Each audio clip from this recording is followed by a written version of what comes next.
Buenísimo. Bueno, ahora sí, formalmente bienvenidas, bienvenidos a la séptima función del ciclo La cancha no es neutral, historias de poder, fútbol y resistencias. Como acabamos de ver, Maradona por Kusturica, de Emil Kusturica, el director serbio, muy polémico, por cierto, es un director de cine muy interesante. Y perdón un segundo. Esta, esta función, estamos muy contentos, nos acompañan Beremundo Carrillo y Carlos Prigolini, y se los presento. Carlos Prigolini, a mi derecha, cuenta con un diplomado en estudios latinoamericanos por la Universidad Autónoma de la Ciudad de México, UACM, y es columnista de los periódicos Nuevo Hombre de Argentina, Ciervo Herido de Cuba, Telesur de Venezuela, Crónica de México, La Jornada de Morelos, La Fuerza del Sol, que es el órgano periodístico del PRD en México, y autor de un montón de libros y experto en Maradona y otras cosas. Y allá a la derecha, Beremundo Carrillo es doctor y maestro en Historia por el Colmex, cursó la licenciatura en Historia en la Universidad Autónoma de Zacatecas y tiene estudios de posgrado en Historia de América Latina en las universidades Pablo de Olavide y Jaume I, o Jaume I, perdón, ambas en España, y es autor del libro México en la Unión de las Repúblicas Americanas, el Panamericanismo y la Política Exterior Mexicana, de 1889 a 1942, editado por el Colmex y la Secretaría de Relaciones Exteriores. El libro obtuvo el premio Genaro Estrada a la mejor investigación en historia internacional, el premio a la mejor tesis de doctorado del Instituto Panamericano de Geografía e Historia de la OEA y una mención honorífica en el premio Francisco Javier Clavijero del INA y una mención especial del premio de la Red de Archivos Diplomáticos.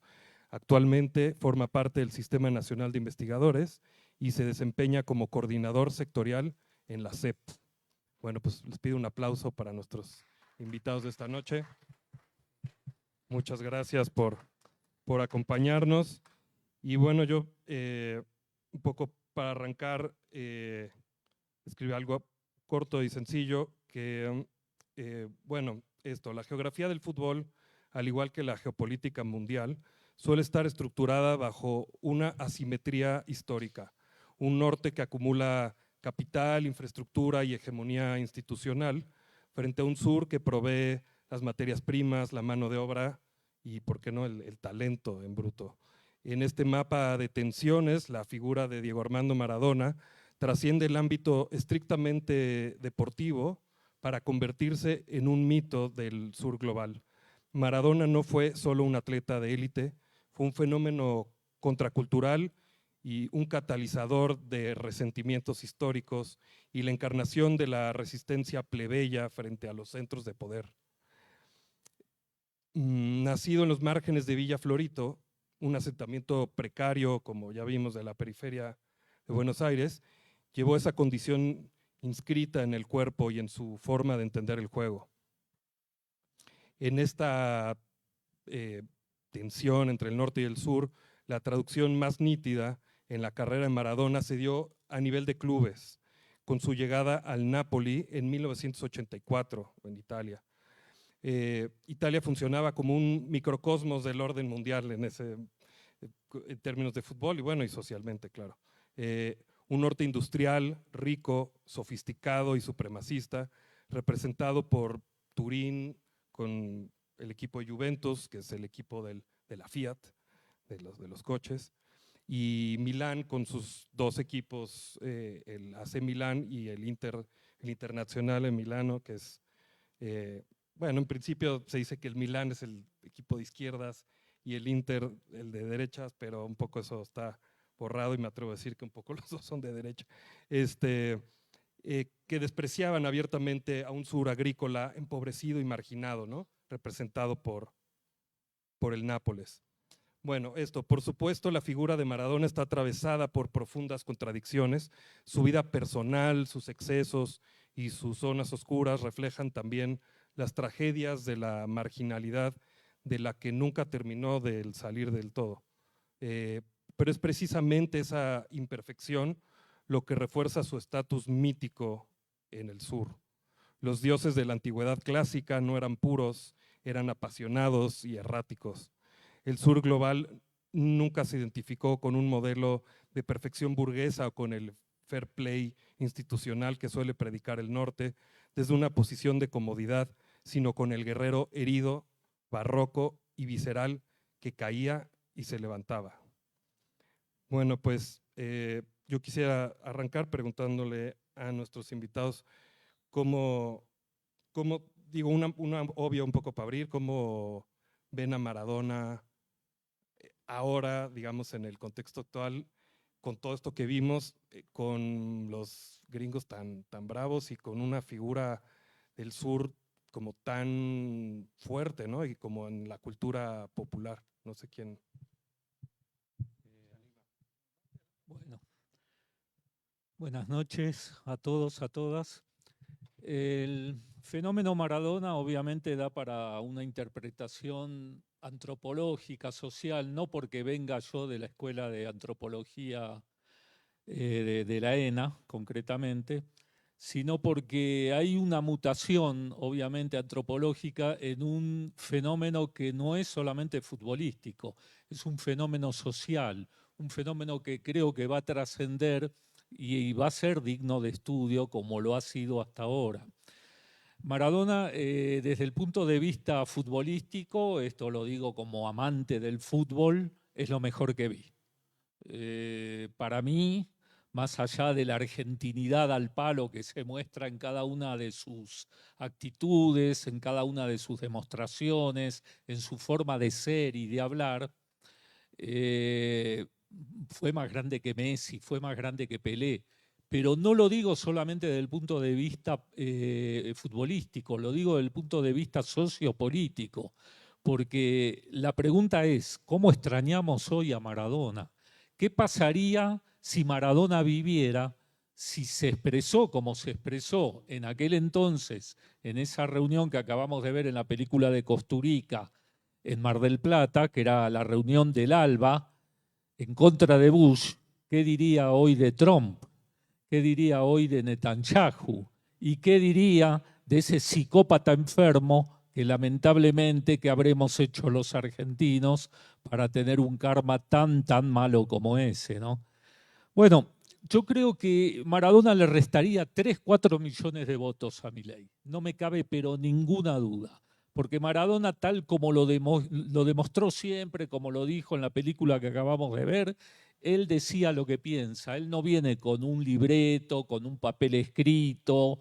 Él viene directamente a decir lo que siente. Y qué bueno que haya sentido como siente, porque en definitiva, en la época de Maradona, se estaba a punto de formar el sindicato de futbolistas. Generalmente los futbolistas vienen de sectores muy vulnerables, pero como muchos de ellos, que son los menos, se han enriquecido, han demostrado que a través de sus coches, de sus joyas, de sus vedettes, que muchas veces hacen la vida de acompañante y después se transforman en sus compañeras de vida. No tengo nada en contra de las vedettes, ojo, no quiero sonar misógino, pero sí me parece que hay un exceso de algunos futbolistas en demostrar la Lamborghini, la Maserati, el Mercedes-Benz en sus propios barrios, en sus propias colonias, colonias humildes, colonias vulnerables, que es de donde viene el 90% de los futbolistas. Hace unas semanas, aquí una compañera me hacía una observación correcta y me decía que con el poder de convocatoria que tienen los futbolistas, hoy en las épocas que pasamos, deberían convocarnos a manifestaciones, a marchar, a expresarse en contra del imperialismo, en contra de lo que está haciendo Estados Unidos. Pero la pregunta es, ¿por qué le pedimos a los futbolistas lo que no le pedimos a nuestros propios representantes políticos, a los cuales hemos votado o votamos No es el caso de México, pero en caso de muchos países hemos votado mal porque no solamente no cumplieron sus promesas electorales, sino porque han hecho todo lo contrario.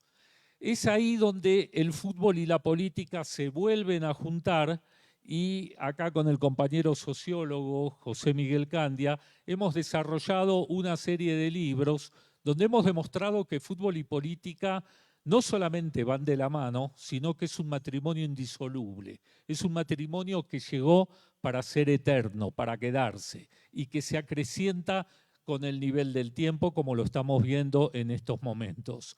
Yo recuerdo el Mundial del 86, aquí en México, que yo pude ir a todos los partidos de Argentina, Argentina campeón del mundo en esa época, con Maradona, sin problemas económicos realmente, pagando un boleto que era accesible a todos los ciudadanos de a pie. Hoy eso no es accesible y eso pasa porque otra vez la política se apodera del fútbol a través de la clase dominante. Es decir, la clase dominante le expropia al pueblo otra vez un derecho que es del pueblo, porque el fútbol es del pueblo.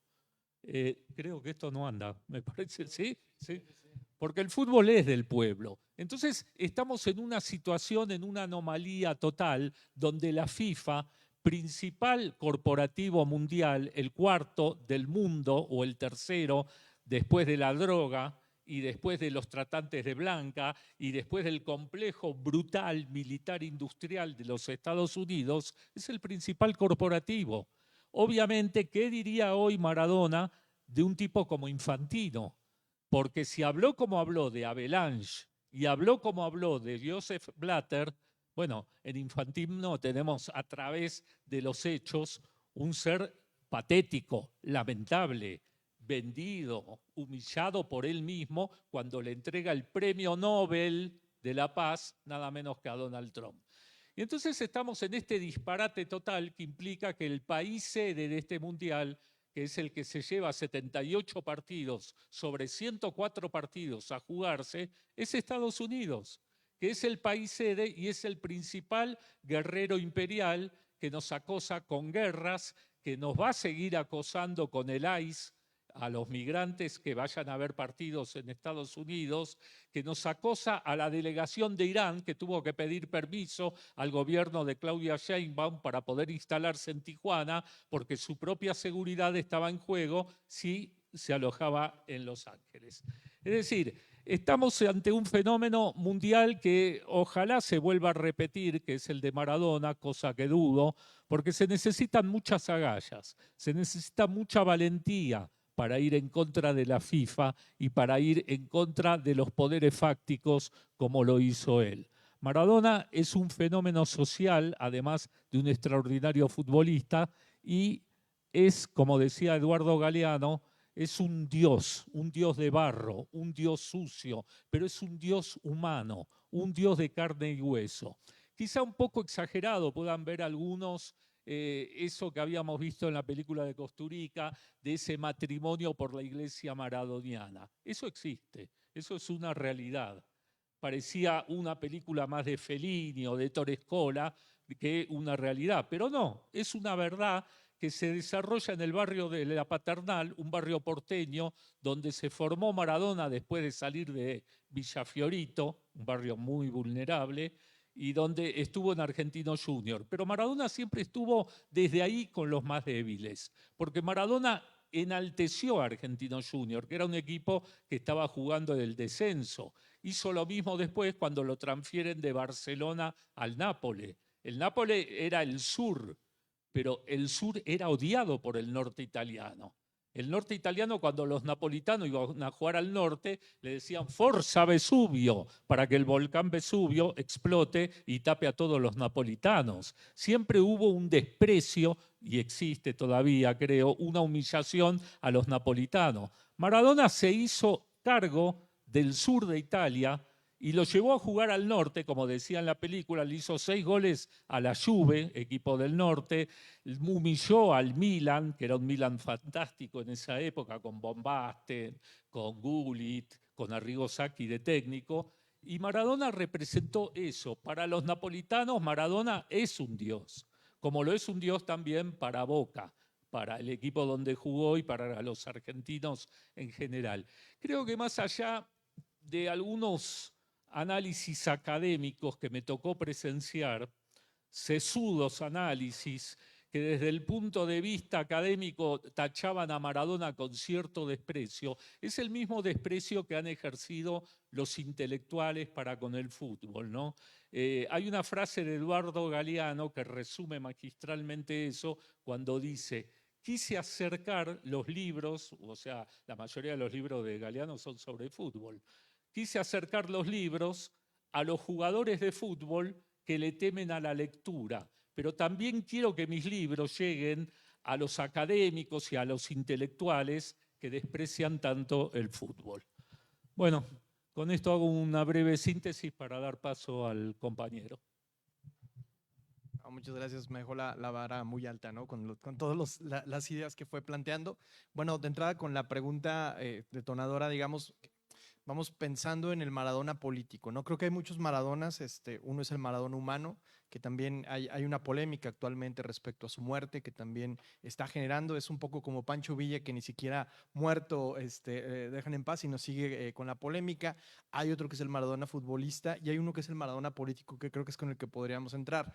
Yo a Maradona lo situaría dentro de una estirpe mucho más amplia que la del antiimperialismo latinoamericano, pero un antiimperialismo que, retomando lo que dice el compañero, va más allá de pensar el antiimperialismo solo como un tema de intelectuales.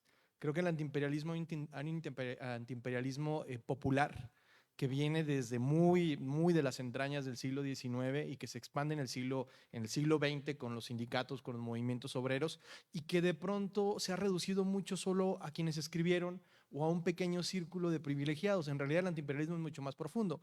Tiene que ver con el anarquismo, tiene que ver con sindicatos, tiene que ver con el movimiento feminista, que es muy importante. En México, por ejemplo, se habla mucho del feminismo y se refieren a los 70s, y en realidad el feminismo pues tiene los años 20, los años 30 con las comunistas, con Elena Torres, con Cuca Rodríguez, con Cuca Sánchez, perdón, etcétera. Entonces me parece que de pronto perdemos como que el antiimperialismo también tiene esa raíz popular. Y creo que Maradona es un representante de este antiimperialismo popular que no tiene que ver con algo muy sesudo, pero que tiene que ver con algo profundamente emocional, que es el fútbol.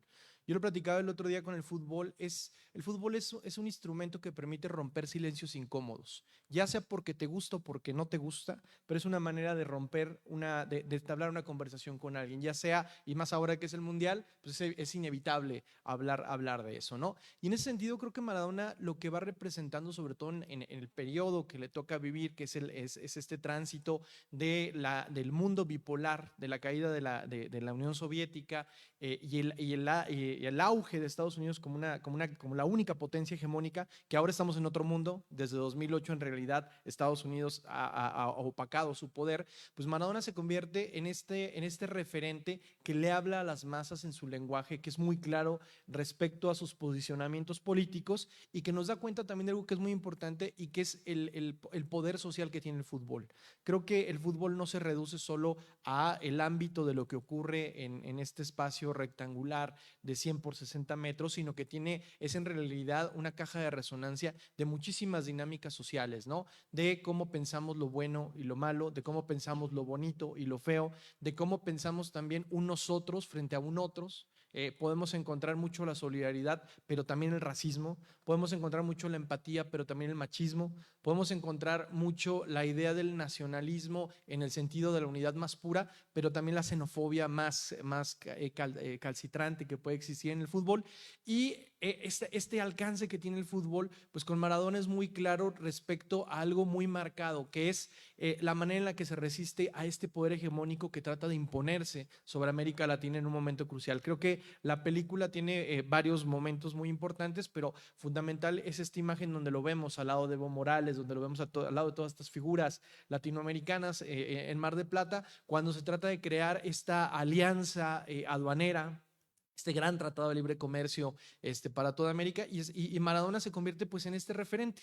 Y a mí me gustaría dejar una idea que es importante, porque de pronto el deporte se banaliza y se pierde mucho el alcance que puede tener en lo popular.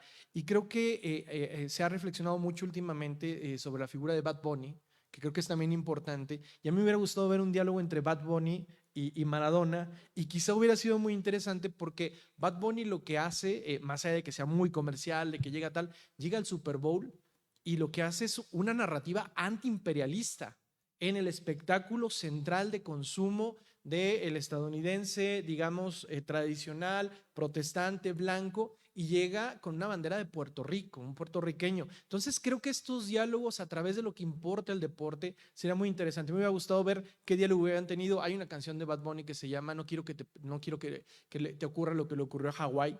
Creo que sería interesante ver un poco este diálogo, y creo que Maradona sería este personaje político muy activo. Creo que es importante sí dimensionarlo, verlo en sus diferentes facetas. Ahí sí lo digo un poco como mexicano. Uno es el papel que tiene político, otro es el papel que tiene como figura de un espectáculo de gran consumo como es el fútbol, y otro es lo humano, ¿no? Creo que no lo podemos combinar, y creo que una parte de la película que se rescata mucho es donde él también se desnuda frente a humano, donde dice esto: si yo no hubiera sido, si no hubiera consumido cocaína, imagínense lo que hubiera sido, ¿no? Y creo que eso es algo que logra la película, que es una película muy larga en su filmación, que uno vemos de entrada el rechazo que tiene Maradona hacia el cineasta, que esa imagen en la camioneta que no sabe si lo va a recibir o tal, y cómo se van convirtiendo en esta intimidad. Entonces creo que, y con esto cerraría, que hay que ver de entrada este Maradona político como parte de este estirpe del antiimperialismo, pero también creo que hay que reflexionar también como este ser humano, que también creo que nos deja muchas cosas para reflexionar. Bueno, recordarles que el formato un poco pensado es un conversatorio, entonces si alguien quiere participar, preguntar, comentar algo, adelante, ya tenemos ahí va el micrófono. Mira, digo dos palabritas nada más sobre el documental. Creo que es la tercera vez que lo veo y siempre le descubro detalles, ¿no? Hay como cierta tolerancia y cierta luz verde para algunas cosas de Maradona. Es cierto que hay un tema confesional al final, y dice si no hubiera consumido y eso, pero hay escenas que no les explican y que fueron durísimas. A él lo sacan de un sexto, séptimo piso, que estaba en una reunión íntima con amigos, pero donde la bebida y el consumo de cocaína era la norma. Lo detecta la policía. En ese momento el gobierno de Carlos Menem, años 90, 92, 93, se había enemistado con Maradona porque él había hecho algunas declaraciones antigobiernistas. Entonces los gobiernos se toman la revancha. El presidente Menem tomó la revancha después de haberlo puesto como embajador cultural y qué sé yo, todo un disparate, digo, ¿no? Después se puede hacer referencia un poquito a cómo deben dimensionarse algunas cosas, ¿no? Y le manda a la policía, pero lo exhiben. Pudo hacerse el operativo policial de otra manera, de manera más discreta. Ese edificio tenía una entrada por atrás, la policía pudo haberse puesto ahí para evitar los medios. No, llamaron a los medios, hubo premeditación y alevosía. El Maradona que bajaron de ese séptimo piso era un tipo que no podía decir su nombre. Yo recuerdo la vista, aparece muy fugazmente. Ahora, no hay un solo comentario en el documental. Digo, en eso entiendo. El director Kusturica trata de proteger al personaje todo lo que puede. Eso, digo, hay cosas que uno las comprende. Pero bueno, en esta línea de ser crítico, de ser consecuente, de hacer una observación detallada de ciertas cosas, debió haber habido alguna referencia, ¿no? Y el otro tema es dimensionar la figura, ¿no? Digo, dejo al lado lo de futbolista. Está entre los 15, tal vez, no me gusta nunca a mí el tema como dicen los taurinos, de entrar al debate del mejor torero de la historia, el mejor futbolista de la historia, está entre los 15 más brillantes, ¿no? Pero lo dejo por un momento de lado este tema para hacer referencia a la otra faceta de su personalidad. Además del tema adictivo que le jodió la existencia, lo llevó a la muerte, literalmente. Ya el Maradona, que muere a los 60 años, era un tipo que no podía expresarse. Tenía una dificultad enorme para decir cosas de las más elementales. Bueno, está el tema de la transgresión en cosas que no puede hacer un chico, un futbolista de clase popular, de fútbol amateur. Recordemos que él, siendo multimillonario, compraba un Ferrari y lo destruía a los 15 días y a los 15 días compraba uno nuevo. Digo, eso del jet set, ¿no? Y de la farándula y cosas de ese tipo no es un mensaje de un contestatario antiimperialista. Es de un lumpen con dinero. Me cuesta horrores decir esto porque también, San Diego querido, pero Digo, hay que dimensionar el tema de los liderazgos y de los referentes culturales y políticos. Es cierto, yo digo, babeo cada vez que lo veo en la película, como la acabo de ver ahora en el estadio de Mar del Plata, con Evo, con Hugo Chávez, con un amigo periodista, también militante de la Causa Popular, Miguel Bonazo, y otra gente. Digo, me encantan ese tipo de cosas, pero lo sitúo en su lugar. No era el Che Guevara ni era Fidel, no lo era. Era un chico que vino de abajo que no pudo superar nunca el estigma de una clase popular con pobreza, como él dice. Mi madre se privaba de la comida para que los 8 hijos y el marido pudieran comer. Digo, superó eso en términos de dinero, no los pudo superar controlarmente. Romper un Ferrari deportivo, como cuenta su representante, Guillermo Coppola, que era un mafioso, no por casualidad, Diego lo tuvo representante Al Capone, digamos, no, digo, no son casualidades, digo, en ese sentido hay que dimensionarlo al personaje y ponerlo en su lugar. En el otro tema, comparándolo con grandes figuras del fútbol profesional, yo quisiera hacer una brevísima referencia a qué es la contracara de lo que fue Pelé, no en términos de fútbol, digo, sino en términos de personaje, de actor social, y Messi. Son los dos, son muy bien portados. Digo, Pelé fue un obsecuente del poder toda la vida. Toda la vida. Fue un complaciente de la dictadura brasileña. En 1970 se negó a firmar un desplegado de apoyo a la libertad de los presos políticos. Fue un bien portado, un dócil toda la vida. Messi es todavía más opaco, ¿no? Digo, por suerte pareciera que no hay tema de adicciones, no se exhibe mediáticamente, mantiene una estructura familiar muy convencional. Enhorabuena que lo haga, digo, no critico eso para nada. Digo, pero no es transgresor en el plano cultural. Diego fue un iconoclasta en todo lo otro, al diablo 10 amantes, hijos por todos lados que le siguen apareciendo, las hijas demandando por un supuesto homicidio, que lo mataron o no me interesa entrar en tema, realmente ya estamos hasta el hartazgo con ese tipo de cosas, ¿no? Entonces, bueno, es todo eso el personaje, ¿no? Era un poquito lo que quería comentar. Gracias. No sé si alguien más. Bueno, yo me gustaría contestar en el inter que va el micrófono para allá, que yo de lo último que decías de la dimensión, también creo que importa un poco la línea histórica, ¿no? Este personaje joven en Italia con un Ferrari y como ese ascenso de dinero y poder y de fama, creo que es un Maradona, y el Maradona digamos, a partir de los 90, principios mediados, creo que ya es un tipo consciente, que ya es una figura mundial, y que creo que también es con la, digamos, con la instalación total del poder de la tele. Creo que es un momento así donde la globalización empieza a surtir efecto a partir del fenómeno televisivo, y él es una figura predominante ahí, y creo que ese Maradona de los 80s no es el de los 90s, que empieza como también a tener esa conciencia del peso político a través de su fuerza mediática, creo yo. Pero bueno, sí, es un chico que viene de un barrio marginal, ¿no? Y complicado.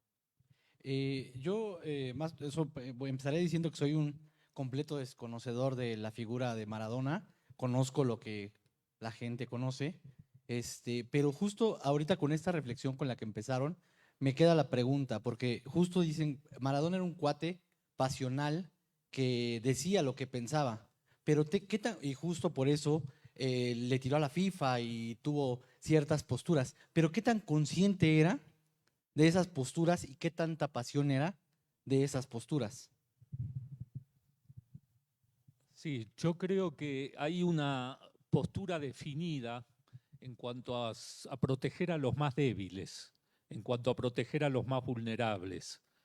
En ese aspecto creo que hay una línea de coherencia, no es casualidad los tatuajes del Che, las reuniones con Fidel, con Evo, con Chávez. No, yo creo que no es casual. Quizá a Maradona le haya faltado un poco de lectura al respecto, que él mismo lo dice. No leo, actúo. ¿Sí? Pero ¿cómo le podemos pedir a un ser tan importante, a una convocatoria impresionante, porque era descomunal? Lo vemos en esa escena donde él mismo empieza a mentar madres contra los que están golpeando la camioneta, que en definitiva lo que quieren es acercarse a él. Pero cómo se podía vivir así, ¿no? Cómo se podía estar así cuando él quería ir a comer una pizza o a tomar un café con un amigo en Nápoles, y por ahí se iban medios clandestinos, lo sacaban a él en la cajuela del auto. Pero cuando llegaba todo el mundo se enteraba y todo Nápoles estaba en la ventana del restaurante o de la cafetería donde iba. Era imposible la vida que llevaba. Hay una frase al respecto del profesor Signorini, que es el mismo que lo prepara a él para el Mundial del 94, un preparador físico especial que él tenía, que en este momento está apareciendo en muchos reportajes en relación al Mundial, un tipo que yo conozco personalmente, un tipo muy, muy inteligente, que él decía, yo con Diego voy al fin del mundo, pero con Maradona no voy ni a la esquina. O sea, había un Diego que evidentemente era un tipo bárbaro. Yo lo conocí, estuve 10, 12 minutos con él, no estuve más. De casualidad me lo encontré en el aeropuerto de Río de Janeiro, cuando él acababa de formalizar su casamiento con Claudia, su compañera. Yo iba de Buenos Aires a México, hicimos escala ahí en el Galeão de Río de Janeiro, y de repente veo que hay una multitud que se empieza a acercar y era Maradona. Y bueno, obviamente la vi a Claudia, vi a Canilla, vi a Tarantini, a todo. Dije, no, acá está Diego. Y me fui. Mi esposa no entiende nada de fútbol, no le gusta el fútbol. Y estaba dormida en el aeropuerto, teníamos 3 horas de escala. Le dije, está Maradona ahí arriba, se despertó y se fue de inmediato. Y lo vio personalmente, habló 3 minutos, lo saludó, él saluda también, ¿sí? En condiciones normales, ¿sí? Y realmente me dio la sensación de ser un tipo de barrio. Es como si nosotros nos encontramos en este momento, no sé, con Pipino Cuevas, qué sé yo, con un ídolo popular, el Púas Olivares, a quien tuve el gusto de conocer también, ¿sí? Pero son tipos sencillos, son tipos buena onda. Lo que pasa es que no podés estar en un lugar con 2.000 personas que te están acosando. Yo creo que lo de Maradona era auténtico. Yo en realidad, te quiero ser franco, no soy muy objetivo en este tema. O sea, la verdad, tengo un subjetivismo maradoniano muy grande, pero más allá de eso, lo que yo quiero dar a entender es que en este momento tan sombrío, tan oscuro que vive mi país, qué bien nos vendría un Maradona. Porque estoy seguro que a este psicópata le saca 4 millones de votos. Estoy segurísimo de eso, porque no se guardaría nada. Y sin embargo, tenemos una clase política, políticamente correcto, con comillas muy grandes, que no se atreve a decir lo que hay que decir. Porque hoy los políticos están más preocupados por el rango, por lo que van a cobrar del erario, que por ser funcionarios y servir al pueblo. Esto se llama burocracia, acá, en la China, en todas partes. Y nuestros libros están desde una perspectiva sociopolítica, porque no se puede evitar la política. Hay gente que dice, no, yo soy apolítica y no me interesa nada. Pero si vas al mercado y te quejas que el kilo de jitomate está más caro, estás haciendo política. La política es el ADN de todos nosotros, sobre todo de los ciudadanos de a pie, porque es la única forma que tenemos de cambiar el mundo, ¿sí? No tenemos otra manera. Y entonces yo creo que Maradona ahí expresaba políticamente lo que había que expresar, era pasional, sí, pero no te olvides que ese sindicato que estaba a punto de formarse con Eric Cantona, con Lilian Thuram, con Said Mané, con grandes jugadores de aquel momento, era un Romario entre ellos, era un sindicato que realmente le iba a hacer mucha fuerza a la FIFA. Consecuencia de eso viene la persecución mundial de 1994, donde muy bien explica cómo viene el tema de la efedrina. Entonces fue un tipo perseguido realmente, fue un tipo acosado por el poder. Pero el poder no pudo con él, y eso lo comprobamos cuando en plena pandemia, el 25 de noviembre del 2020, muere Maradona y hay 1,5 millones de personas en la Plaza de Mayo para un velorio que estuvo pésimamente organizado, por cierto, que creían que en 3 horas la gente iba a pasar y iban a ver a saludar a Maradona en el sepelio. Entonces, yo creo que todo eso nos deja no solamente la vara muy alta en cuanto a los jugadores de fútbol, sino en cuanto a la concepción que se tiene del fútbol. Hay mucho académico, hay mucho intelectual, tú seguramente lo vivirás mucho más cerca, que en este momento desprecia el fútbol. El fútbol no tiene la culpa, de lo que pasa en la FIFA y de que tengas que pagar 32.000 pesos una estancia en el Estadio Azteca para ver un partido. La pelota, digamos, hay una frase que dice, ¿quieres ver niños felices? Lánzale una pelota y los vas a ver felices. Sí, bueno, de los dos comentarios, me parece que algo es muy importante y quiero recalcarlo. Creo que es distinto lo que representa Maradona como figura en el términos políticos que lo que es como persona. Creo que hay que diferenciarlo y esta parte de la conciencia creo que también es importante. No le podemos pedir al personaje que sea lo que nosotros queramos que sea, sino verlo y analizar más bien el eco que tiene, ¿no? En ese sentido, el término de la conciencia, pues la conciencia la tiene, es clarísimo, creo que lo explican muy bien. Él se enfrenta constantemente a la FIFA, que en ese caso sería pues, el gran imperio, incluso en poder económico, en poder político, pues es un poder global importante, y ahora tiene esta parte de su vida, muchos podrán decir incongruencias, en realidad es su vida, ¿me explico? Hay cosas que uno quisiera que tuviera esta narrativa ideal, pero eso no es un cuento de hadas de una película de Hollywood donde el personaje se desarrolla, sigue, tiene problemas y termina con un final feliz. La verdad es que sigue en disputa el tema de su muerte, tiene episodios muy polémicos también en el ámbito de feminismo, tiene muchos claroscuros, pero esa es la persona, pues. Pero como tal, lo que sí representa, yo insisto con esto, sobre todo en este momento, en los 80, ahí sí difiero un poco contigo, porque en los 80, cuando le mete o anota estos 2 goles en el Estadio Azteca, la lectura de todo el mundo es antiimperialista, ¿no? En este caso contra un imperio en decadencia que es el británico, pero esa es la lectura que se da. Ahora, podríamos discutir sobre el tema de la guerra de las Malvinas, si era una guerra antiimperialista o en realidad una guerra de una dictadura que trataba de extender. Eso pudiera ser otro debate, pero la realidad es lo que simboliza en ese momento. A mí lo que sí me gustaría decir también, que es muy importante, lo decía el colega al principio, al fútbol se lo están tratando de robar,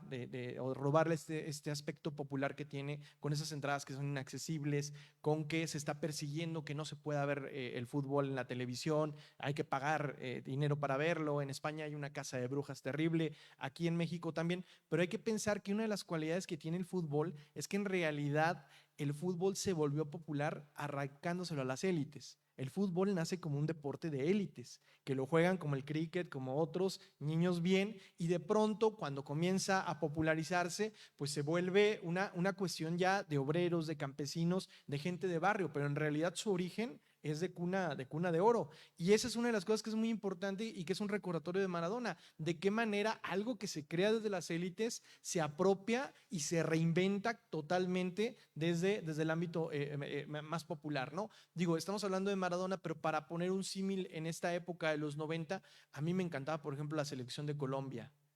Por ejemplo, con Higuita, con el pibe Valderrama, que era un equipo completamente de barrio, ¿no? Yo me acuerdo cuando yo era niño, pues parecía un barco pirata, ¿no?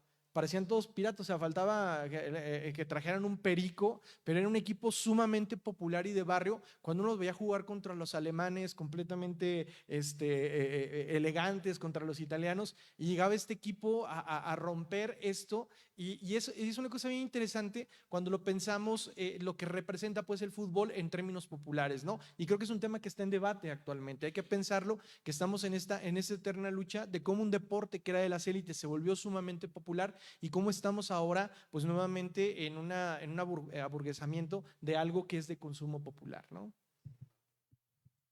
Por acá, a ver.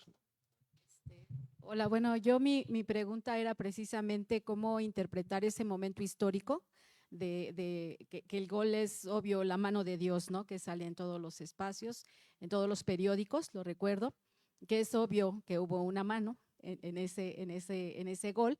Y cómo interpretar el momento histórico. Esa parte me interesa mucho en este link que hay entre la política y el deporte, ¿no? O sea, esto que también tenemos pues que profundizarlo también. Y no sé si sea también esa parte de que los nadies retomando a Galeano, generalmente siempre perdemos, ¿no? Siempre nos ha tocado perder y esa necesidad tal vez de ganar en ese espacio algo de todo lo que estábamos viviendo, no solamente, pues siempre en América Latina, ¿no? Que siempre ha estado la amenaza del imperialismo sobre nosotros. Aquí pues estaba todo esto del Tratado de Libre Comercio, no sé, todo ese momento histórico.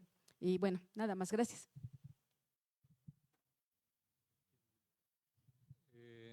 La mano de Dios, no hubo tal mano, ¿no? No, confieso que estaba en el Estadio Azteca, atrás de la portería, donde fue la mano de Dios, yo no me di cuenta. No, la verdad te digo. Pero bueno, más allá de la trampita, que queda chica al lado de las trampas que nos hicieron los ingleses en las Islas Malvinas, ¿no? Pero yo creo que ese fue el mejor momento deportivo de Diego. El segundo gol compensa, ¿no? De alguna manera, el gol del siglo, como le dicen. Pero hay una dosis de, digamos, de sarcasmo, de ironía, de picardía, que forma parte del fútbol también. Hoy lo ves con los jugadores que les haces así y se tiran al piso, ay, ay, empiezan así, y como están todas las cámaras ahí, le están pidiendo a los demás que le saque la tarjeta roja, porque nomás le di una palmadita. Y fingen demencia a los árbitros y fingen que están gravemente lesionados los jugadores, ¿no? Yo creo que eso forma parte del deporte. Lo otro es el personaje. El personaje es, digamos, un personaje casi circense, diría yo, de ficción, el personaje del Diego. A mí esos, lo tengo escrito por ahí en los libros, esos mediodías calurosísimos del México 86, donde él y Valdano llevaban la bandera de que no se juegue más a las 12 del mediodía, con el calor que hacía acá en el DF y con el smog que había además. Entonces decían que están matando a los jugadores de fútbol. Pero fíjate que hoy, 40 años después, no se levantan esas banderas. Porque ¿por qué se lastiman tanto los futbolistas? Porque están jugando cada 3 días. Porque cada vez nos imponen cada vez más fútbol todos los días, programas deportivos, los streamers, etcétera. La verdad es agobiante, es agobiante. Yo lo que creo que de alguna manera el fútbol a pesar de todo sobrevive, porque hay una frase de Menotti que decía, si a ti te gusta Plácido Domingo, bueno, ve a ver a Plácido Domingo, pero si te lo pasan todos los días en la escala de Milán, va a llegar un momento que decís, basta de ir a ver a Plácido Domingo, de ir a escucharlo, ¿no? Entonces, como que las cosas se deforman y tienen que ver con esta época. El fútbol es un reflejo de la sociedad. Y si la sociedad es degradante, como lo es en este momento, y lo estamos viendo a través de las cosas que impulsa Estados Unidos, actitudes nefastas, y el fútbol también se degrada. Es parte de, digamos, de esos corporativos, ¿no? Sí, claro, ¿no? Es bien interesante porque en el Mundial del 86 llega de casualidad a México. O sea, en realidad la sede iba a ser en Colombia, pero en los años 80 pues se vive esta tremenda crisis económica, la década perdida, y en realidad lo trae Televisa, el Mundial. O sea, también esa parte hay que recordarla, ¿no? Y se la arrebata a Kissinger, el gran artífice del golpe de Estado contra Allende. O sea, estamos hablando de competencia entre dos imperios oscuros, digámoslo de alguna manera, y llega el Mundial a México, ¿no? Pero lo que ocurre en el Mundial, más allá de quién lo organice y cómo se organice, es lo que se vuelve interesante. Está el tema, por ejemplo, en la inauguración de la famosa rechifla al presidente, ¿no? Hay quienes dicen que ocurrió a de la Madrid, hay quienes dicen que no ocurrió. Ocurrió, claro, le bajan al volumen, pero uno puede organizar el mejor evento con todas las estrellas de Televisa, tener esta canción de la Chiquitibum, tener a la Carta Blanca y todo, pero en el momento en el que comienza a rodar el balón, el estadio se convierte en otro teatro. con otros actores, ¿no? Y ahí comienzan a tener esta acción, esta posibilidad de agencia, quienes están en el público, y viene esa rechifla masiva importante, y lo mismo ocurre con este partido entre Argentina e Inglaterra. Creo que es importantísimo, digo, podemos hablar si ocurrió o no la mano de Dios, pero el otro gol es innegable, ¿no? El otro gol creo que es de una factura, si bien para los argentinos puede simbolizar mucho, sobre todo el de la mano, para el resto del mundo es la belleza del deporte, ¿no? Creo que es muy relevante lo que va a alcanzar este gol y lo que simboliza en ese momento derrotar a los ingleses. Entonces, en esto, respecto a tu pregunta, creo que es muy importante. Y hablaste del Tratado de Libre Comercio, que es como el brinco al 94, que es bien interesante porque ahí podemos ver pues este arco temporal norteamericano, digo, ahorita que tenemos un mundial, de esta gran auge de Maradona en el 86 y esta caída en el 94, que en realidad podemos discutir muchas cosas sobre sus adicciones, sobre sus vicios, sobre destruir Ferraris, etcétera, pero la realidad es que el escenario, como se monta en el 94, pues es un escenario para castigar a un disidente, claramente, ¿no? Para castigar a un disidente. De hecho, en la película no se explican muchas cosas, como bien lo decían, pero esta mujer rubia lo lleva de la mano a que le hagan, prácticamente lo lleva como a un borreguito al matadero, ¿no? Y él lo lleva, va muy feliz. Él siempre negó, en este caso, dice, me pusieron, como decimos en México, un 4, ¿no? Entonces creo que, cerrando con ese comentario que dices, es bien importante cómo vemos este arco, ¿no? Y creo que en este año, que además tenemos un mundial norteamericano además, porque vienen esas investigaciones de Estados Unidos contra la FIFA, cae la sede en Estados Unidos, de una manera como para amortiguar toda la polémica que había, le dan algunos juegos a México, algunos juegos a Canadá, y vuelve este debate de la idea de Norteamérica, que creo que es algo también que tenemos ahorita como en mucho debate, pero es interesante cómo para Maradona lo marca tanto, ¿no? Este mundial en el 86 en México y este mundial en el 94 en Estados Unidos.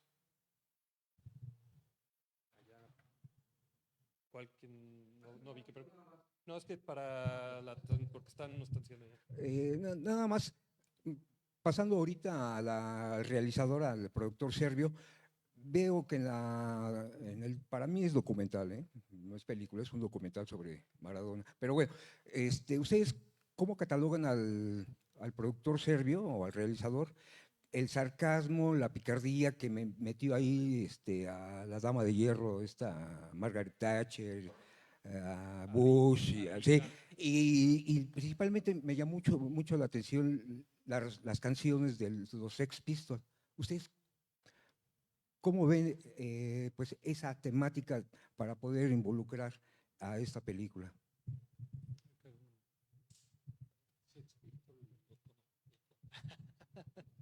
No, creo que, vamos, es más que un documental, en realidad sí es un documental, pero articulado, presentando una narrativa política muy clara, ¿no? Creo que lo que él está hablando en esta época es, sobre todo, reivindicar algunas ideas que él ya expresa en otras obras que tiene, que es muy importante, ¿no? De hecho, recupera varios fragmentos de sus películas, ¿no? De Gato Negro, Gato Blanco, ¿no? Que lo tiene ahí. Entonces es evidente cómo va tratando de llevarlo. Yo más que los Sex Pistols, a mí me llama mucho la atención que varios de los fragmentos que tiene, por ejemplo, esta canción que tiene al final con Manu Chao, se han vuelto súper populares como cortos en YouTube y ahora en TikTok.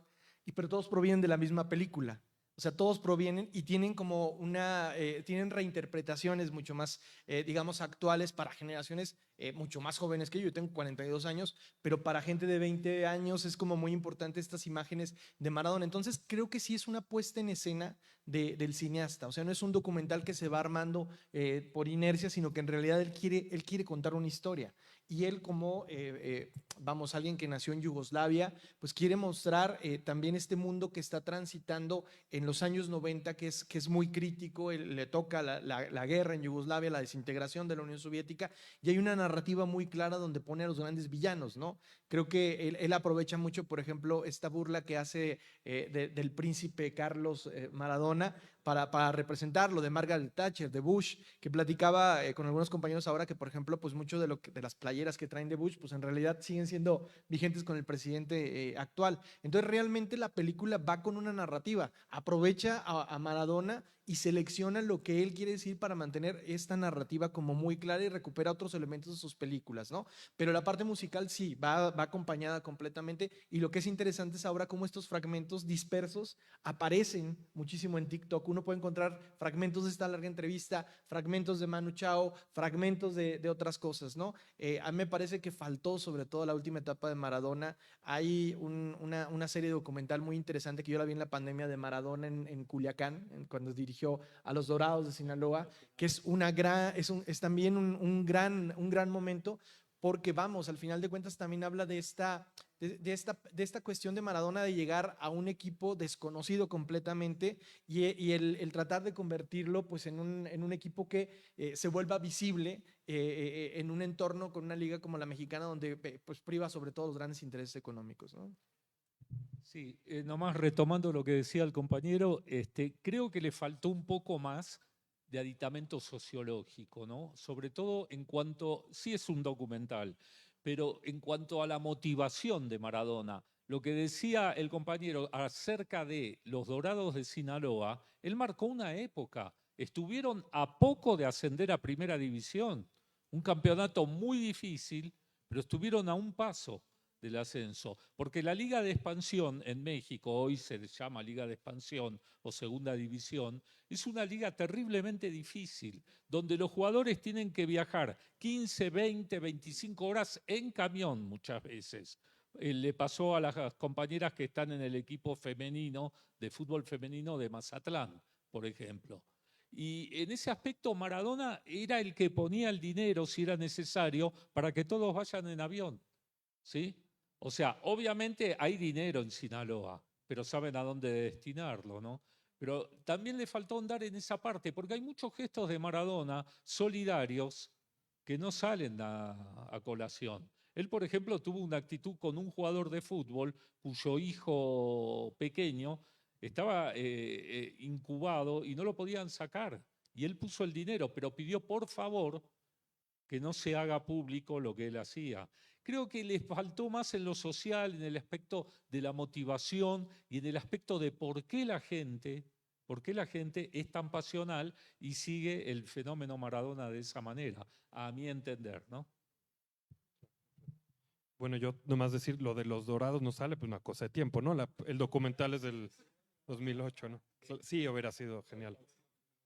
Y yo decir de los Sex Pistols, pues esos son los rebeldes, ¿no? God Save the Queen, que se dice de manera obvio sarcástica, y pues es el grupo punk, ¿no? Que decidió Kusturica para un poco ejemplificar o como para más bien sonorizar eso que él quería decir, ¿no? A mí me parece genial un poco la idea de un serbio interesado en un latinoamericano, un argentino, ¿no? Él siempre hizo público, yo en los años que tengo que conocerlo, digo, o sea, digamos, de ser fanático, de seguir a Kusturica, él siempre dijo que admiraba a dos personajes de Latinoamérica mucho, a Maradona y a Pancho Villa.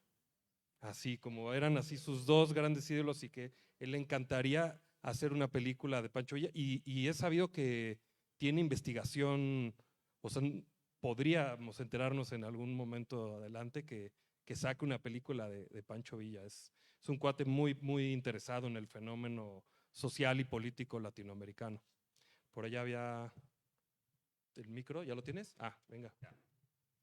Yo nos quiero preguntar desde el punto de vista sociológico, ¿por qué Maradona fue Maradona?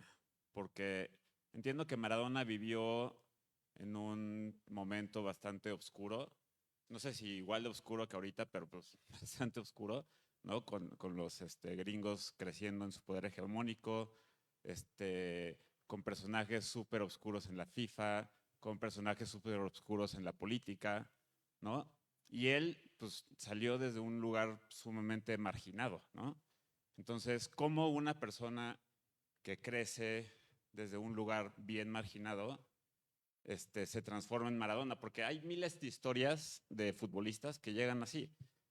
Vienen desde la marginalidad, se topan con el dinero, se topan con la fama, se topan con los coches y ahí se quedan, no van a más. ¿Cuántos de esos no hubieron en la época de Maradona? Maradona, a pesar de todo, trascendió esa parte. Yo asumo que algo de su personalidad conectada con algo allá arriba lo llevó ahí, ¿no? Y me gustaría saber qué opinan de eso, desde el punto de vista, cómo se explica el fenómeno Maradona, por qué Maradona fue Maradona, y con vistas en eso, qué tan probable, pensando en lo que decían de que no necesitamos, cómo necesitaríamos un Maradona en estos momentos, ¿no? Es un sueño guajiro esperar que aparezca otro Maradona después, o puede pasar.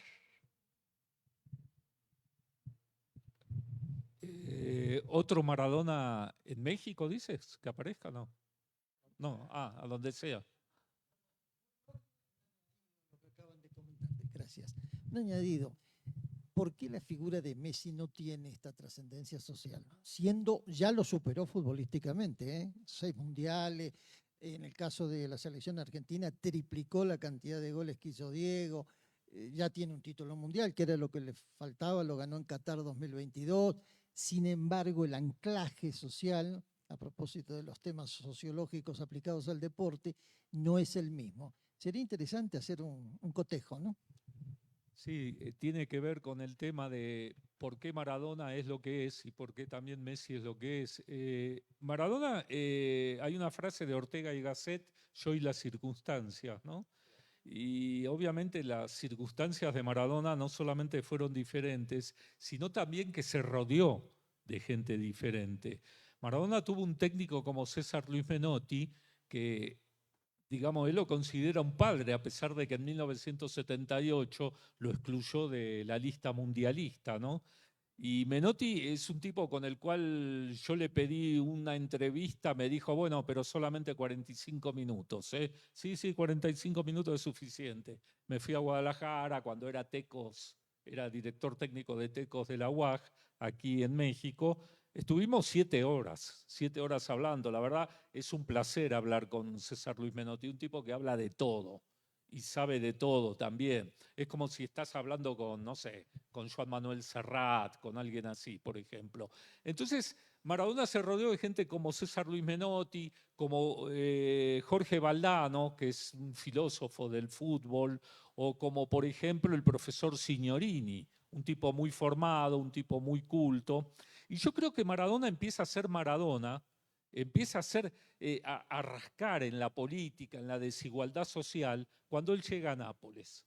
Es tan fuerte el racismo que hay en Italia con la gente del sur, sobre todo con los napolitanos, ¿sí? Que consideraban que era la mierda de Italia, los del norte, por supuesto, el Milan, el Juventus, que Maradona se hizo eco de eso.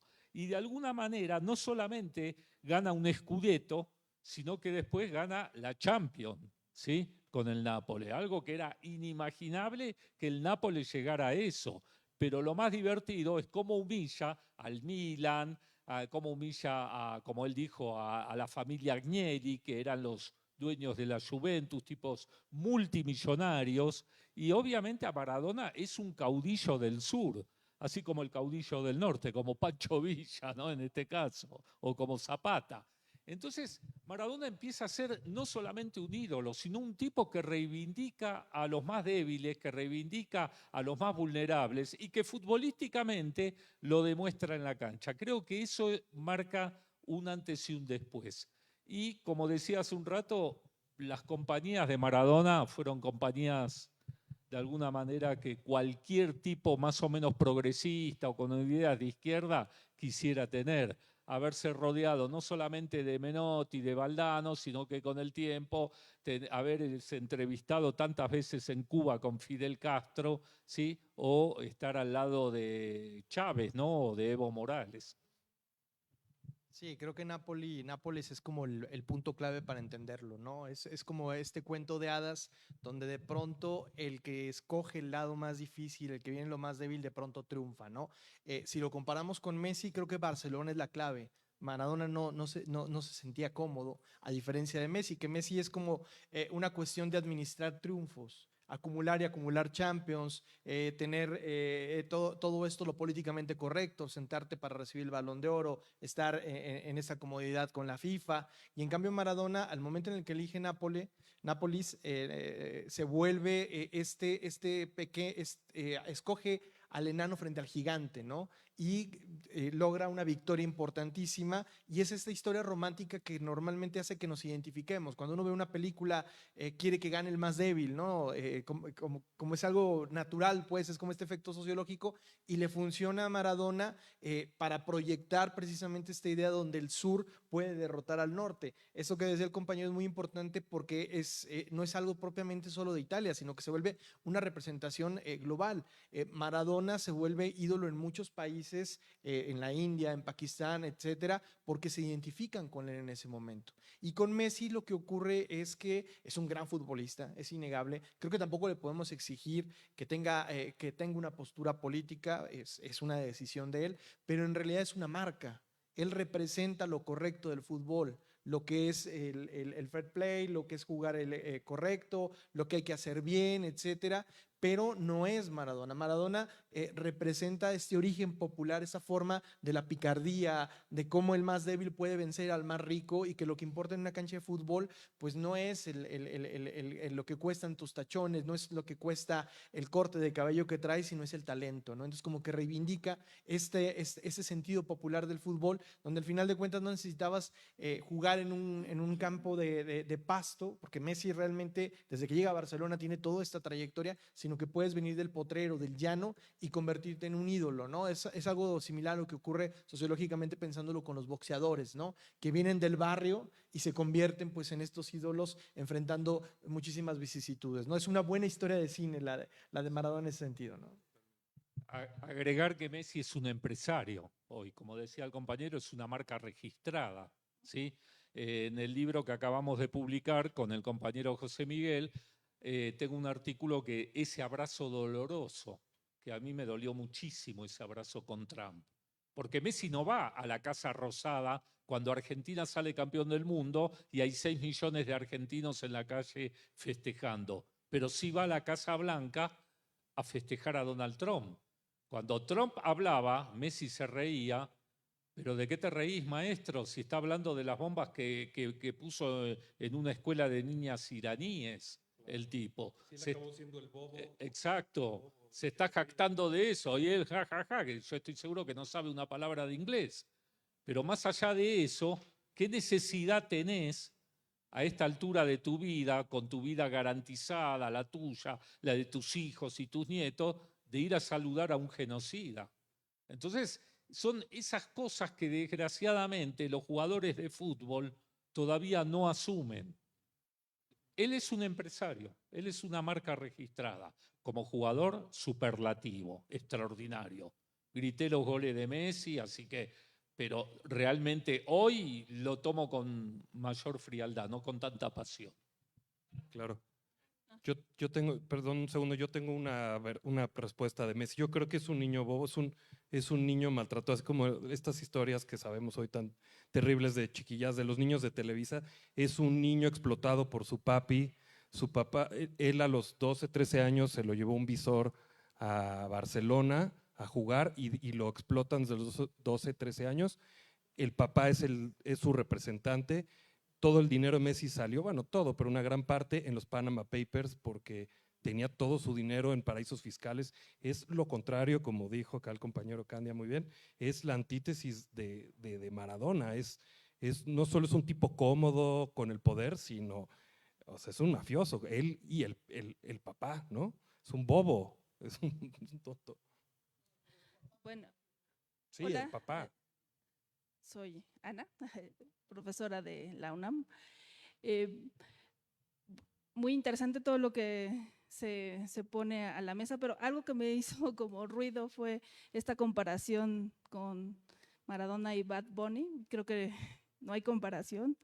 De alguna manera, lo que observo y veo la representación social de Maradona es esta sensación, este ideal de Mesías, de rescatar, como bien ya lo han mencionado, desde barrios bajos y salir y destacar, porque fue visto, porque es observado y porque tiene los medios para comunicarse, y lo que yo puedo admirar de él es la congruencia política y pues de alguna manera como ser humano, pues los errores y el reconocimiento que tuvo, lo que observamos, que reconoció esos errores, sobre todo el drogarse y achacar que ese fue su gran error y que pudo haber crecido más y no lo hizo. Pero por ejemplo Bad Bunny me parece que es una creación del sistema y que no es una cosa espontánea, sino es un bot político que está ahí para distraer y realmente le conviene al sistema y es como una especie de válvula de escape para que no estalle más el descontento y justamente para no generar liderazgos, ¿no? Porque no le conviene al sistema que haya liderazgos como el de Maradona. Bueno, gracias. Sí, claro. Tenemos, de una vez podemos paquetar eso y contestamos por acá. Sí, adelante. Bueno, disculpen un poco si me pongo nervioso, no estoy acostumbrado a hablar en público. Adelante. Yo quiero hablar respecto a dos figuras de las que están hablando, esa comparación Messi y Maradona. Y también por ahí voy a incluir un poco a Pelé, ¿no? Primero lo deportivo, está esta polémica, Pelé, Maradona, incluso por ahí incluyen a Di Stéfano y demás figuras. Antes que todo, quiero aclarar, yo soy amante de la práctica del fútbol, no del fútbol como espectáculo. Lo conocí como espectáculo, como todos aquí, a través de un medio de difusión, de niño, como los que jugábamos fútbol, soñábamos con algún día jugar un mundial, todas esas cosas, ¿no? Entonces yo soy amante de la práctica del fútbol, no así del fútbol como espectáculo. Y de ahí voy a pasar a estas comparaciones dinámicas, Pelé, Maradona, Messi. Respecto a lo deportivo, pues bueno, ahí está esa polémica. En lo personal, para mí creo que fue mejor Pelé, pero hasta ahí lo dejamos, ¿verdad? Y como él, no habrá otro más. 3 títulos del mundo lo dicen. En cuestión ya como persona fuera de la cancha, fuera de la cancha, pues sí está esa dinámica. Pelé fue muy institucional, tal como lo han mencionado, fue muy institucional, estuvo al servicio de las dictaduras allá en Sudamérica, concretamente en Brasil. En el caso de Maradona, pues también a veces sí se sale de este molde, una persona que dentro de la cancha no tenía punto de comparación en su momento, se fue a Nápoles, en su momento estaba al Milán con el trío holandés que eran lo máximo en Europa en ese momento, estaba en las competiciones europeas, estaba el Real Madrid, incluso tuvieron un duelo Real Madrid-Nápoles y ganó el Real Madrid con Hugo Sánchez, por cierto, en su mejor momento. Y pues sí, Maradona tiene ese pues llamar la atención, ¿no? Y esa llamar la atención trascendió fuera de la cancha. Pero ahora viene la comparación con Messi, de la que estamos hablando un poquito. Y yo lo ubicaría en un contexto histórico del momento. Maradona en los 80s. Hoy quizá lo que sucede con Messi, para mí es más alarmante fuera de lo que es el jugador. Cada uno representa lo que es la sociedad en su momento. Hoy en día, y yo decía cuando empecé a hablar, que yo soy amante de la práctica del fútbol, no así del fútbol como espectáculo. ¿A qué me refiero? El tipo de consumidor que se ha creado hoy en día. Hoy en día, antes yo recuerdo, si algunos son por ahí de 40 para arriba, nuestro sueño y quienes jugábamos fútbol, admirábamos al futbolista por lo que hacía dentro de la cancha, en la cancha, por las jugadas, por los remates, por cómo defendía. Hoy en día se admira no al futbolista dentro de la cancha, se admira al futbolista por el coche que tiene, por las marcas que patrocina, por toda la vida ostentosa que presume fuera de ella. Entonces, ese es un reflejo quizá del tipo de consumidor, pero más del tipo de consumidor, el tipo de sociedad que se ha creado y en la que estamos ahora, y que quizá para mí es más alarmante, más allá incluso del tema pues, personal de una figura como Messi, sino que refleja hoy en día lo que somos. que estamos más atentos, no a lo que haga Messi dentro de la cancha, estamos más atentos a un Messi empresario, estamos más atentos a que ya vive en Miami, que juega y va todas las estrellas de Hollywood van a verlo jugar. Esa parte mediática, pero ya el jugador ya quedó fuera, ya quedó relegado. En el fútbol hay una frase que dicen, los futbolistas tienen una frase que dice, en el mundo del fútbol, el fútbol es lo menos importante.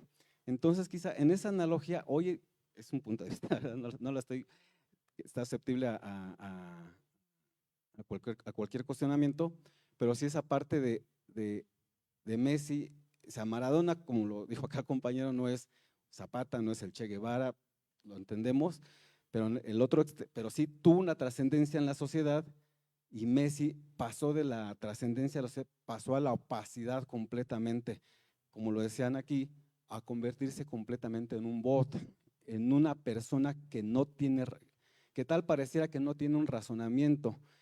Y lo peligroso de ello es que es una figura pública.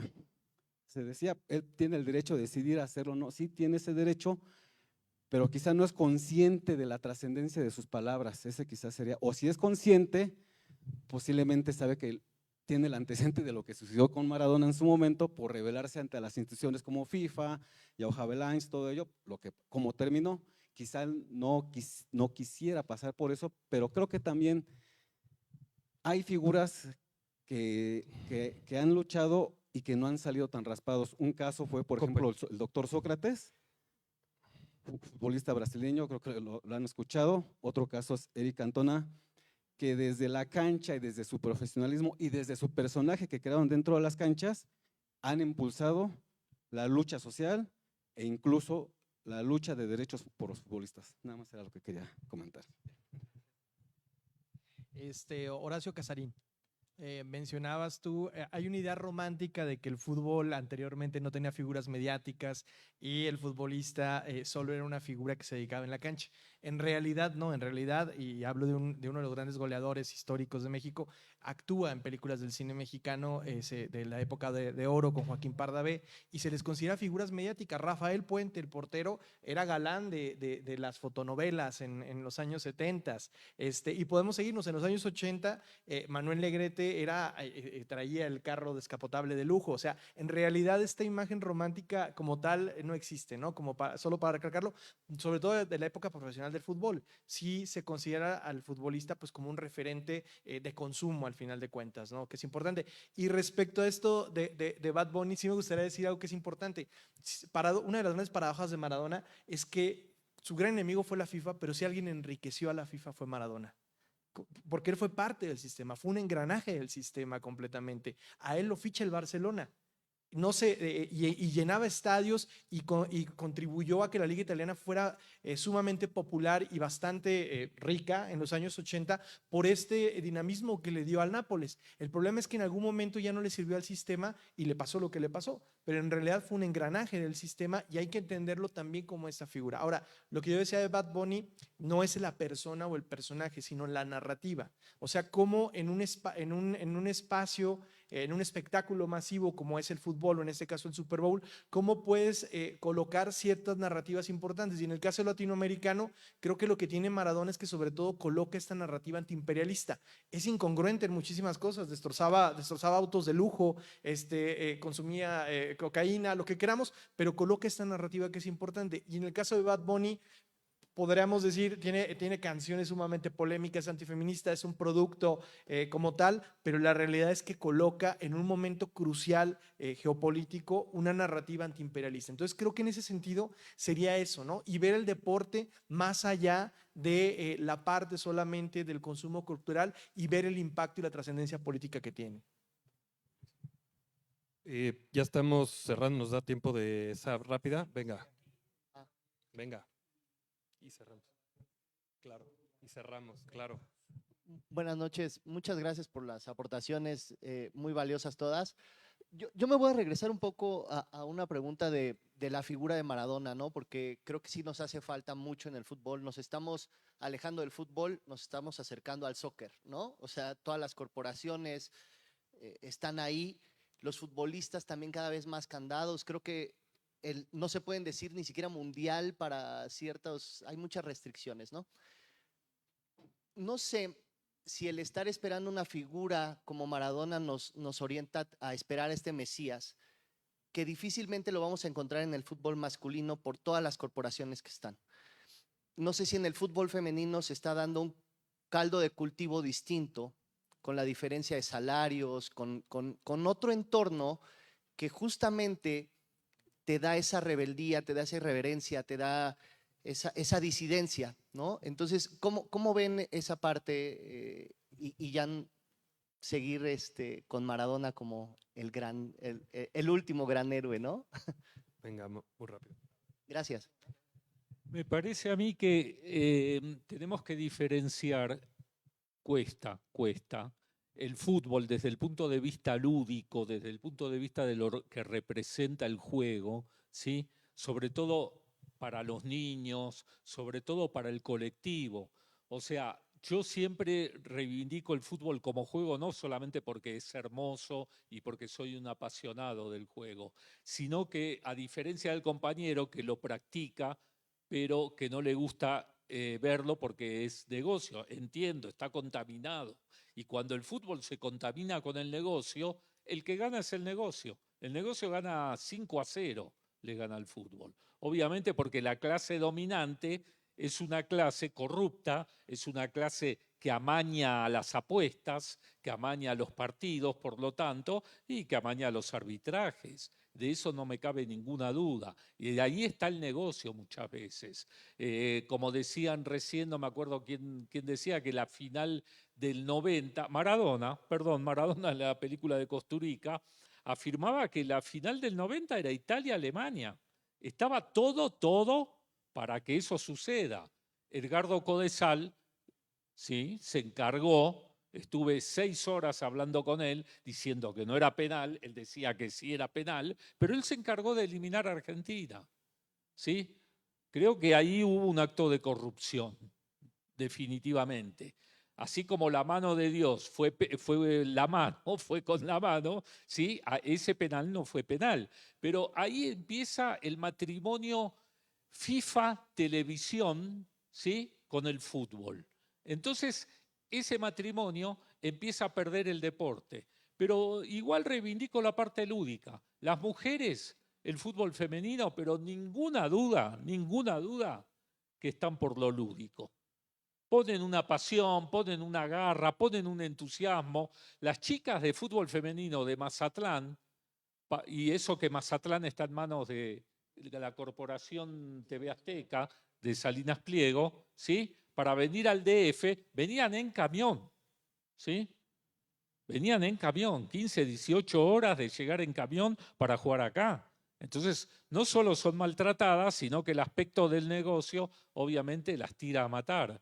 Y yo creo que en definitiva lo lúdico se va a imponer porque lo vas a ver en cualquier cascarita, en cualquier potrero llano, como se dice aquí en México, y vas a ver el juego de fútbol, que es el juego más alegre para los chicos. Yo tengo un nieto de 7 años y le pido por favor encarecidamente que no deje el fútbol. Como dice mi hija, ¿te interesa más que siga el fútbol a que estudie? La verdad que sí.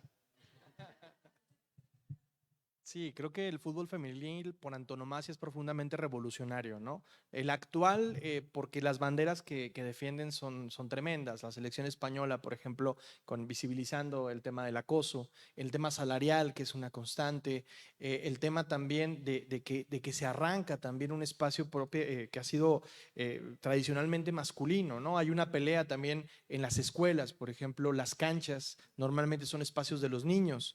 El hacer que las niñas también se apropien de ellas, creo que es una lucha que está ahí. Y creo que es importante, ahorita que estamos en el año mundialista, también pensar y reflexionar, porque hablamos del Mundial del 70 y del 86, pero no hablamos del Mundial del 71, no hablamos de la Pele Vargas, no hablamos de la Peque Rubio, que fueron subcampeonas del mundo. Y cuando se habla, subcampeonas del mundo, y cuando se habla de ese Mundial, se dice, sí, pero, no lo reconoce la FIFA, sí, pero, tal. El Estadio Azteca se llenó para verlas jugar. se llenó el Estadio Azteca para ver esa final contra Holanda, ¿no? Entonces, creo que es importante pensar que en realidad es profundamente revolucionario, pues es una revolución de resistencia desde abajo y de larga duración, ¿no? Porque que tuviéramos una liga en México femenil fue una lucha de décadas para lograrlo. Se ha revolucionado mucho en las últimas épocas, pero como lo decía el compañero, sigue habiendo una desigualdad salarial, sigue habiendo una desigualdad en el trato, pero es una lucha permanente de resistencia que está ahí. Entonces yo creo que sí, el fútbol femenil sí nos puede, tampoco sin romantizarlo como tal, porque también sigue siendo un espectáculo, sigue siendo un producto, pero la realidad es que sí pone en la agenda, ya no solo deportiva, sino también política, muchos temas, y creo que es muy importante porque se apropia de este espacio que ha sido pues tradicionalmente masculino y pone ahí el acento, ¿no? Y creo que se disfruta mucho el juego porque además pues se juega no tanto por estos grandes sueldos millonarios, sino se juega por esta pasión y por estas ganas de vivir de algo que te gusta, ¿no? Que es patear un balón. Y no son tan mañosas tampoco. Yo también contestando rápido a tu pregunta muy puntual, sí, yo también creo en esa especulación o esa posibilidad, alta probabilidad de que si surgiera una figura incómoda, contestataria, contranarrativa al poder, sería del fútbol femenil, sin duda. Yo también lo comparto, no lo había pensado, pero sí, suena muy probable y deseable además. Bueno, estamos concluyendo. Me gustaría pedirles a nuestros invitados que nos digan en dónde seguir su trabajo, recordarles de acá afuera tenemos a la venta libros de Carlos y del compañero Candia, que si quieren echarles un ojito y que nos digan dónde seguirlos. Bueno, estábamos en diferentes portales, pero algunos te censuran cuando eres muy contestatario. Cualquier cosa, @Prigolini, que estoy en Twitter, algunas reflexiones que hacemos y más que nada los libros que publicamos, que son una recopilación en realidad de columnas que hemos escrito en diferentes medios de difusión y en diferentes portales. Sí, bueno, en mi caso, igual en Twitter, en X, @VeremundoC, y bueno, los invito en unas cuantas semanas va a salir un artículo en la revista de la universidad sobre el caliente mundial del 94, ¿no? Es un número dedicado al cambio climático, pero yo lo asocio al mundial del 94 precisamente porque se realizan juegos con temperaturas extremas en la Florida. El juego más caliente en la historia de los mundiales es un México-Irlanda, que se juega a casi 40 grados y se juega en los pantanos de Florida pensando en el consumidor europeo, porque como en Estados Unidos se da el fenómeno que mucha gente prefiere ver el hockey sobre pasto, que el fútbol, pues se piensa en el consumidor europeo y se piensa en los horarios europeos y se les obliga a jugar en esos partidos. Entonces, ese artículo reflexiona sobre el caliente mundial del 94, donde se da también pues la caída de Maradona. Entonces, por ahí, sale ahora en junio. Sí, claro, es @VeremundoC. Buenísimo, pues muchas gracias. No sé si venga adelante, Gerardo. Sí. Para cerrar también algunos anuncios todavía, pues muchísimas gracias Veremundo, Carlos, también tus aportaciones, José Miguel. De las redes sociales nos dicen una discusión, una participación excelente, un tema muy importante. Se mencionó el nombre de Sócrates, la última película Democracia en Blanco y Negro, el equipo de Corintias, lo vamos a tratar. Gracias aquí otra vez al equipo técnico que finalmente sí pudo resolver el problemita que tuvimos. Gracias por su tiempo. Y normalmente, bueno, cierro yo con los anuncios, pero en esta ocasión quiero aprovechar también esta Gloria Muñoz de Desinformémonos, y no solamente tenemos este ciclo de cine, sino trabajamos el tema de fútbol desde otras perspectivas todavía en cooperación con Desinformémonos. Entonces me gustaría para el cierre dar la palabra a Gloria, que nos cuente de 2 proyectos donde hemos trabajado, y ojalá pasen la palabra para la última función. Ojalá todos que estén aquí estén presentes en una semana, y muchísimas gracias por su tiempo, por su aguante, y ha sido todo este ciclo hasta ahora una experiencia muy gratificante para el equipo aquí de la Fundación, y espero que también para todo el público que nos ha acompañado. Pero tienes la palabra final, Gloria. Muchas gracias. Muchas gracias, Gerald. Bueno, buenas noches a todos. Gracias de verdad por esta exhibición y gracias por este conversatorio tan iluminador. De verdad, gracias. Incluso todo lo que aprendí aquí, todo lo que aprendimos todos, creo. Yo creo que no es un proyecto diferente, sino que es como seguir la conversación que hemos tenido aquí en otro espacio. Es en el Colegio de San Ildefonso, en donde tendremos una exposición que se llama Fuera de lugar, el Mundial desde los márgenes. Entonces, junto con la Fundación Rosa Luxemburg, desde hace un año estamos preparando un micrositio que se llama fueradelugar.desinformémonos.org, en el que desde hace un año trabajamos reportajes, entrevistas, crónicas, fotoreportaje, videos, acerca de lo que ha venido ocurriendo con el Mundial y con las 17 reglas del Mundial que se imponen en el país y con el movimiento social que está tomando una mayor visibilización dentro de esta coyuntura. Entonces tenemos fotografía, tenemos grabado, tenemos ilustración, tenemos esta fotografía que habla de nuestra apuesta futbolera. Es un proyecto muy pro fútbol, muy como lo decían, pero desde el fuera de estos estadios, que ahora yo estoy totalmente de acuerdo, no nos lo permiten, ni siquiera imaginarnos la última grada de un estadio para ver un partido.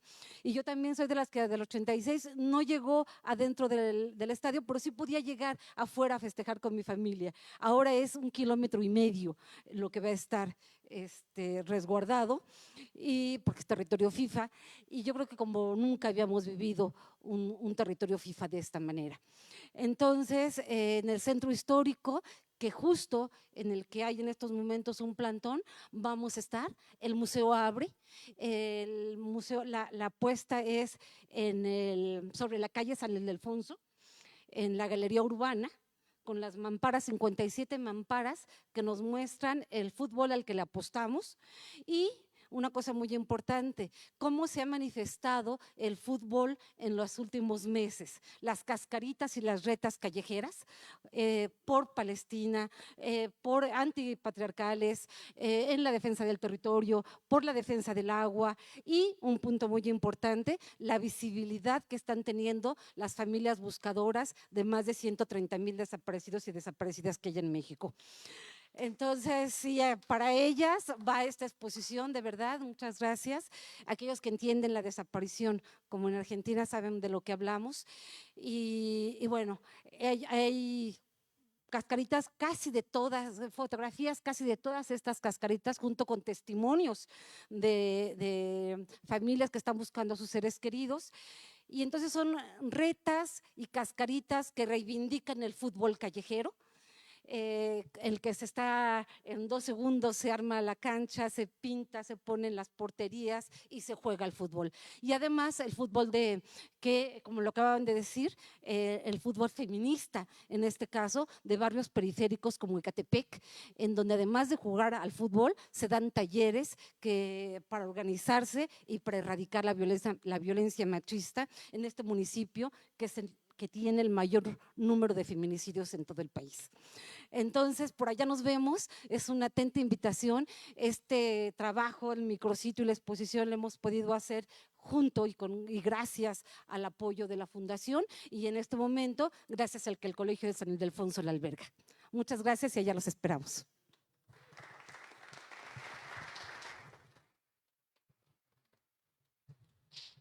Muchísimas gracias, Gloria. Cerramos. Solamente se me olvidó agradecer a Lalo, que es el curador de este cineclub. También quiero mencionar a mi colega en la oficina, Carla Vázquez, que ahorita se encuentra fuera de México, pero que ha coorganizado mucho de este cineclub. Y también quiero mencionar, bueno, a todo el equipo, pero en especial también Mari, nuestra colega que está en la cocina, que gran parte de la comida que se ofrece, ella lo prepara todo, cada vez que tenemos función aquí es doble jornada para ella, aunque se compensa después, pero para ella significa un día de 16, 18 horas, llegando desde lejos, regresando muy en la noche. Nada más no se quería mencionar eso para que no se olvide todo el trabajo que está atrás. Otra vez, muchísimas gracias y nos vemos en 8 días, ojalá. Y primero el sábado, Antiguo Colegio San Ildefonso.